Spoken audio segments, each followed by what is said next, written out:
Hello everyone, I'm Tessellating Hexagons, and you join me at the arse end of a discussion about the various shapes that would work as dildos. As you can hear, I still have my water sage with me, even though I've done the water temple. There is nothing left for us here, except there is, and that's why we're still here. Look, Tess saved me, and I'm just standing in a blue place, not able to do anything, so I thought, fuck it, I'll just join more commentary. I'm okay with that. Just while the Forest of Fire Sages look on in envy, like, why the fuck does he get a bonus episode? Well, you two could both shut up, because this is Austin's third episode, and you both had 3 and something. Sit on a cucumber and give me a pickle in a few weeks' time. There isn't even a bathroom in here. What do you mean? You're surrounded by water. By Mario Galaxy logic, you're in the toilet. The toilet. Oh my god. Oh my god, I am the beach ball. Ah! Plus, I'm a fish, so, I mean, it works. I'm almost tempted to make some sort of Undertale reference, but I know you're still on the fuck about that game. Well, go right ahead. I can perch on my fucking look around, don't worry. Oh, that's new. My home is my water closet. Anyway, I'm still stuck on that, I'm sorry. Oh, Tess, this is terrible. We just started the part and it's already going somewhere. Well, that's good, although I just... Okay, my brain's going to so many places. First of all, there's that really bad joke about fish sticks, gay fish, all that. But then, that thought combined with, if you drop a fish down the toilet but then rescue it, and then put it back in its bowl in a different room, it's come out of the water closet, and therefore does that mean it's a gay fish that's openly gay fish? That fish sticks. There's some logic in there somewhere. So all I have to do is drop a fish into a toilet, then drop it into a bowl, and it becomes edible? Well, it becomes gay at the very least. And I mean, there we go. That's just the first step, obviously. We've wrapped back around to Undertale again because gay fish.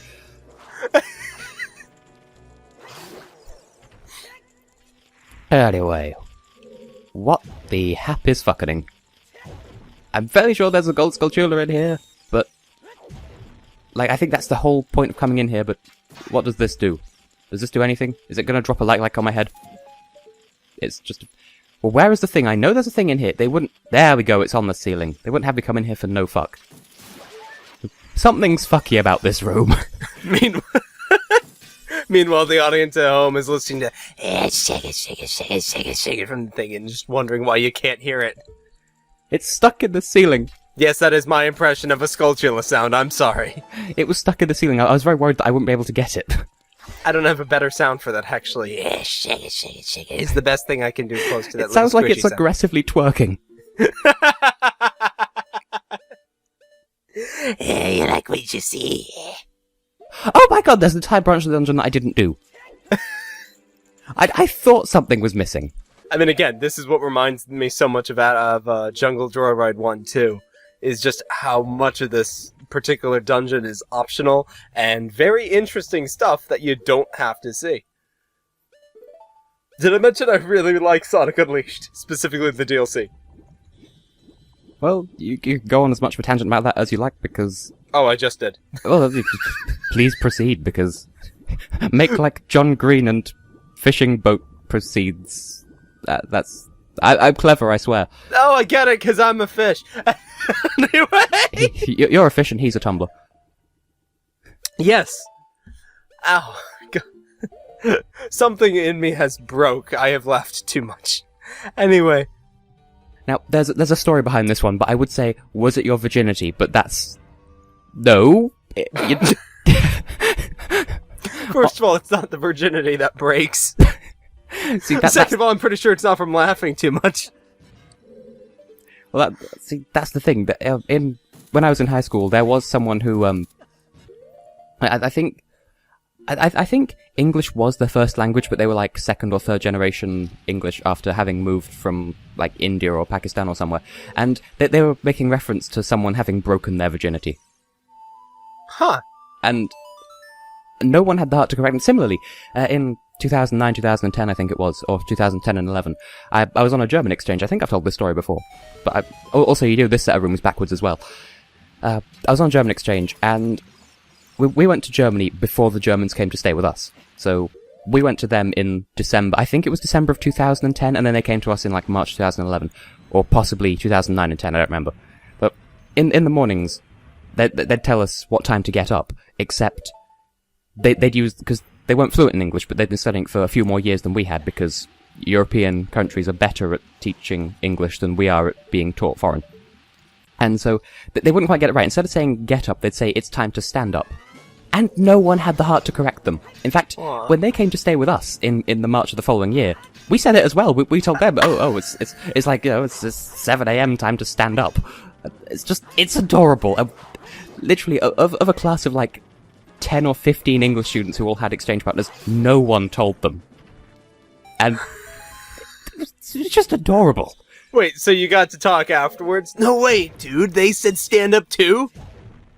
And I think at some point everyone realized that none of the Germans were doing the thing. Like, grammatically with the English. And so we kind of just made a pact. Okay, none of us have corrected them so far. Let's just... There's the key I was talking about. Look at it, Austin. There's the key. Ah! What lovely pixels you have. Wait, you already finished the dungeon. Where does the key go? Well, if Banjo-Kazooie has taught me anything, the only place to stick a key you're not sure what to do with is up your ass. Oh, Kazooie. And that's how you unlock the ass from that's something about unlocking the back door. And wow, there's a current that far down as well. I believe it's... No, it's not this door, so never mind. But this section... You do this section to get the boss key in the original, and... Okay, wow, rude. All of these torches. That almost sounds like I'm setting up for one of those, like, all these laces and you're still tripping kind of jokes, but I'm not. I can't with the... Why will this torch not just fuck sadly? What? How do you fuck sadly? With immense regret. Just reminds me of Cards Against Humanity, the sad hand job. That's always been my favorite card. I've only played like twice in my life, and it's still like my favorite card in the entire thing.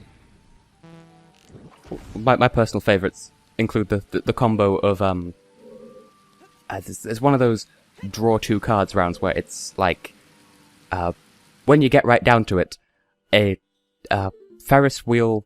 An unhinged Ferris wheel rolling towards the sea is just a windmill full of corpses. That's amazing. It's perfect. It is perfect. Perfect! Good, great, awesome, outstanding, amazing. Oh, right. I'm sorry, I didn't get enough. Great! There. My question is, for this room, can you technically just use Din's fire and then the fire and arrow through a torch at another torch? Or are they not at the right angle to do that? I don't know. I just used Din's fire, and then that got 3 of them, and then just fire arrowed the last one. Gotcha. Now, what's rather not helpful is, because down there counts as a separate room, I don't know which way I came in from. And so if I leave the room, I might have to do that puzzle again. But didn't you come in from the top? I think I came in from the bottom. Oh, he said ominously. Oh, from the ass level. Gotcha. Okay. And better than there's this the level. dongos for some reason. And no one wants to go to eye contact. Now, on a completely irrelevant note, the dongos, do you realise how many years it took me to realise that they only have 2 legs? Well, in this game. Well, yeah. In Zelda 1, they're just Triceratopses by a different name. Because something TV tropes call a rabbit a smirp. I'm sorry, I just got finished watching Lady in the Water. So all I can think of now is ancient species of fish women. They're called Narfs! A lot of my film experience just comes from the Nostalgia Critic, and since that was a recent thing, I can verify this. What do you hear when you hear this? She is a Narf! Oh, that's brilliant, Bane! Let's do it again! her name is Story as well. There's some joke in the Nostalgia Critic review about it kind of sounds like a half-assed drunk bedtime story or something. Now, how do I get out? That's it, Shyamalan. That's as close as you'll ever get to a good story. Oh, there's another one. Here comes another fucker, to quote With Nail and I, arguably the most quotable film of all time, despite the fact that I can never remember any quotes from it apart from Get in the Back of the Van. Now, question, do bombs do anything to Dodongos in this game? Or is it just King Dodongo who just, like, smoke? Well, I can't speak on their opinions about second-hand... That's... You know the joke I'm setting up for. You see, what we find out years later is that the original Zelda was actually a PSA to quit smoking. This is your brain on nicotine. Meanwhile, isn't there a game where Link gets stoned? Huh. Anyway. Majora's Mask, it isn't a metaphor for death, it's a metaphor for cannabis. There is no higher meaning. You see, we've got the 5 regions, just like the 5 points of the cannabis leaf. And one of them is a forest where they grow plants, and cannabis is a plant, and I still don't have all the fucking Skulltulas! And Snowhead, because it makes your head feel all snowy and fuzzy, and Icona Canyon, because I can't even imagine what it would be like to be that high. Ah! I can't even, you got that right. I didn't realize this arse part. I still have a fucking key! That was louder than intended. Well, I suppose that explains where the Skulltula is, and now, how would you pronounce their names, by the way? Because I've been going through the game calling them Skulltula, which is how I pronounced as a child, but also, jumping there randomly gave me arrows. But, like, everyone else, well, at least the Americans that I've encountered pronounce it Skulltula. Like, they stress it oddly. Like, how would you go about stressing it? Well, the reason they're called Skulltulas is because it's Skull Tarantula? Yeah, Skull Tarantula. So if you say Tarantula, then it should be Skulltula. However, with that said, I have had way too many portmanteaus, and the Pokemon series in itself has sort of angered me over the years, because this is Goat God. His name is a portmanteau of Arc, meaning highest, and Deus, meaning God. So he is the highest god, Arceus. How do you put that together? It's not Arceus, it's Arceus. The thing is, I still fall on the Arceus side of that debate, simply because I find it plausible that the English language could have developed that way in the Pokemon series, but that's applying too much logic and they didn't write... Oh, look, if you're really going to try to add a history to everything... I mean, as it is, admittedly, as I've mentioned in the past, I didn't actually ever bother playing past, what's it called, Lily Cove City in Omega Ruby. I didn't even get that far in Alpha Sapphire, but that's for no reason other than I just sort of stopped playing for some reason. Mm-hmm. And so I've not actually got to the so-called Delta episode, but apparently somewhere in there they retcon it so that the remakes actually happen in a separate, like a parallel dimension to the original games, and that explains Mega Evolution. Like, their explanation is, the events of the Delta episode changed the course of history so that Mega Evolution happens to this other dimension, or doesn't, or something. Where the fuck does this key go? My god, that's stupid. I kinda liked it the way that they started handling it, where basically, as the remakes came out, they essentially retconned the original games to not exist anymore. So there is no red, there was only fire red. There was no blue, there was only leaf green. Figure that one out. And what I love about that is that the timeline becomes very clear that I believe it's... Oh god. Platinum happens at the same time as black and white, or something like that, because platinum happens at the same time as gold. And there's actually a timeline, and it's only connected by where red goes when, or something like that. It's really interesting. Wow. It's stupid, but it's interesting. I don't care about that. I just care about the fact that everyone says Rayquaza. How dare they? And I think I needed to lower the water so I can hit yet another switch that's in a place. Let's see. Good sir, I'm offended that you can use swords underwater and I can't, so I'm just gonna... Nope, sorry, my planet needs me. We had the same idea. Rayquaza. Gourgeist is one that I really, really can't stand. It's based on a gourd, and people say Gourgeist. You see, Rayquaza is how I defaulted to saying it, but I get that that's kind of... It doesn't make sense, I have no defense for that one. But I've... Like, bearing in mind, I don't really have much familiarity with the Gen 6 Pokemon because it's at that point, I didn't stop caring, I just kind of... I was kind of burned out by that point.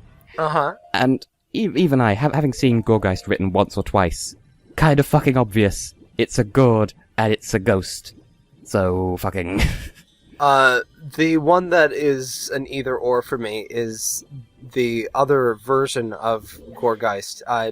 It's a tree ghost, and it's either Trevenant or Trevenant, depending on where you want to switch words. Because it's tree and Revenant. Yeah, Tree Revenant, so... I would default to Trevenant, personally. Yeah, same, especially since there's only one E there, but I've heard people say Trevenant. I don't have too much of a problem with that, because again, as long as you're respecting the portmanteau, I don't care! It's when, oh god. See, Arceus is just the worst case for me, because I feel like an entire generation of 4Kidsisms forced everyone to think, first of all, that Goat God was voiced by a rather weak-sounding old man who just cared about justice! But, I'm sorry, I really hate that movie.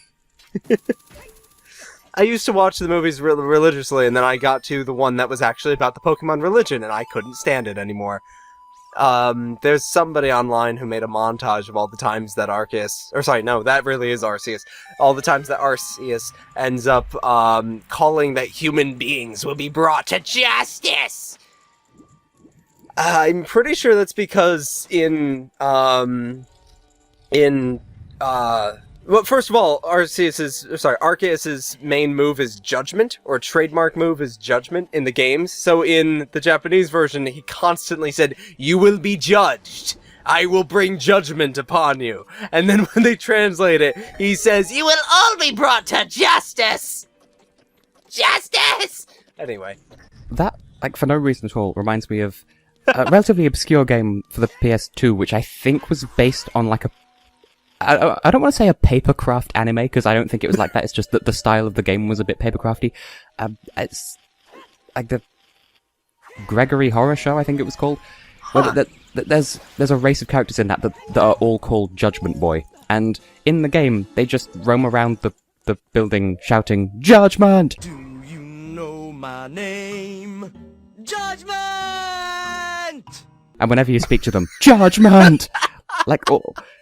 Where the fuck is this last Gold Skulltula? I still have a key! I've been in all the rooms! I still have a key! Austin, hold me! Oh, that's fantastic! Now we're gonna get to the end of the game. You're gonna find one more key, so now you'll have keys, and then there will be bats following you around. Shit the fuck off. Hey, could be better. Link could be worse. Link could be really into rock climbing, so at the end of the game he'll be followed around by a bunch of ropes as well. Were there any others? Those are the only two I remember from the first game. I could make reference to others, but all that's coming to mind is the badly translated "nah." How the hell did they translate that? And what was it originally? Nah, this is... the badly translated names from Pokemon Vietnamese Crystal. Oh god! Where Sandslash is bread. There is nothing better than Vietnamese Crystal. Oh, what was it just the other day? I saw one post from something about... I don't even remember anymore, but it was, "I've become God, I'm undead," or something like that. Oh, Vietnamese Crystal is the most beautiful thing ever. Anyway, I'm I'm going to abandon that key for now because I'm going to come back later in the series and just do a sweep of all the dungeons to get the remaining gold sculptures, and I have a lot of Fire Temple left to cover, if memory serves. Oh boy. So, much as I'd love to continue this conversation on recording, I'm afraid we will have to knock it on the head here, but something Team Missile Bomb, don't serve the devil. that was in that game. So, on that note, I have been, and will continue to be, tessellating hexagons, and I abhor the trashy man. Which was also from that game. I was and may not continue to be AustinOnSugar, and I was here for a while. And I have fish boobs. Yes, you do. Do you like my fish boobs, Tess? They are lovely. Well, if they... I mean, I wouldn't say no. Here, they weigh a lot. Put them on the scale. Cut the recording.